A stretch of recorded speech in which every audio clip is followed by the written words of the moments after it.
لیکن اگر کوئی اپنے بچوں کے لیے آنے والے وقت کے لیے کچھ چیزیں سنبھال کے رکھے تو یہ بھی سورہ یوسف سے ثابت ہے، یہ بھی سورہ یوسف سے، تو یہ بھی کوئی ایسا فعل نہیں ہے جس پر کوئی شخص تنقید کر سکے۔ آمدام برسر مطلب حضرت یوسف نے جب تعبیر بتائی تو بادشاہ کہنے لگا کہ انہیں باہر نکالو۔ آپ فرمانے لگے میں نہیں نکلتا بھائی، نہیں نکلتا میں جیل سے، یہی ٹھیک ہوں میں۔ آپ کیوں نہیں نکلتے؟ کہنے لگے پہلے اعلان کر کے لوگوں کو بتا کہ میں بے قصور ہوں۔ وہ جو تو نے پراپوگنڈا کیا نا اپنے منہ سے اعلان کر۔ اس نے جناب زلیخا کو بلایا، ان عورتوں کو بلایا، وہ عورتیں ساری سامنے آئیں، انہوں نے گواہی دی کہ یوسف تو بے گناہ ہے۔ پر سال کتنے لگ گئے؟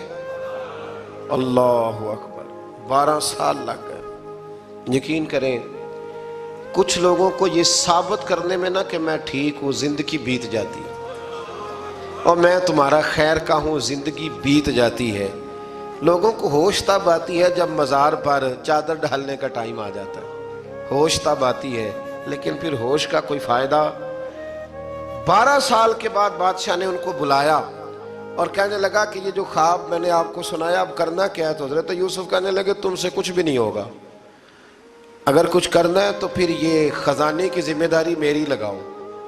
اگر کوئی قابل آدمی ہو تو وہ آگے بڑھ کے بات کر سکتا ہے، یہاں ہر بندہ ہی آگے بڑھ کے کہتا ہے مجھے دے دو ڈیوٹی، لیکن قابل ہو تو وہ آگے بڑھ کے بات کرے اور سمجھے کہ میرے علاوہ کسی کے لیے مشکل ہے تو پھر وہ آگے بڑھے۔ حضرت یوسف نے جب کہا تو انہوں نے آپ کو وزیر خزانہ بنا دیا۔ پھر ایک وقت آیا کہ وہ عزیز مصر ہی بن گئے، قحط پڑ گیا۔ جب مصر میں قحط پڑا تو دائیں بائیں بھی قحط پڑا، کنعان کے آپ رہنے والے تھے، وہاں بھی قحط پڑا۔ حضرت یعقوب بیٹے کی یاد میں رو رو کے تو آنکھوں کی بینائی چلی گئی۔ اور یارو باپ بھی بڑا ہی پیار کرتا ہے، بڑا ہی پیار کرتا ہے، بڑا ہی پتہ ہے۔ باقی تمہیں تحفے دیتے ہیں، باقی تم سے محبت کرتے ہیں، تو باپ تو بیٹے کو اپنی جوانی دے دیتا ہے، اپنی جوانی اپنے بیٹے کے نام کر دیتا ہے۔ باپ بھی بڑا ہی پیار کرتا ہے سنگیو، کوئی نہیں تول سکتا۔ بچے ایسے گھوم رہے ہوتے ہیں نا ابا جی کے سامنے تو ان کا اٹھنا بیٹھنا چلنا ہی بڑا پیارا لگتا ہے، کا آنا جانا ہی بڑا پیارا لگتا ہے۔ باپ کا تو قد روز اونچا ہوتا ہے کہ اللہ نے مجھے لال عطا فرمایا۔ حضرت یعقوب کی آنکھوں کی بینائی چلی گئی رو رو کے۔ بھائی حضرت یوسف کے جب قحط پڑا تو انہیں پتا چلا کہ ایک واحد شہر مصر ہے جہاں گندم سٹاک ہے، کیونکہ حضرت یوسف کو پتا تھا، خواب بادشاہ دیکھ چکا تھا، تو آپ نے مال 7 سالوں کے لیے جمع کر لیا۔ اب بھائی آئے، اللہ اکبر، دشمن سامنے نظر آئے، مخالف حاسد، تو پھر انسان ٹھہرا رہے اور انسان کمزور نہ ہو، طاقتور ہو، اتنا طاقتور ہو کہ حکمران ہی بن گیا ہو۔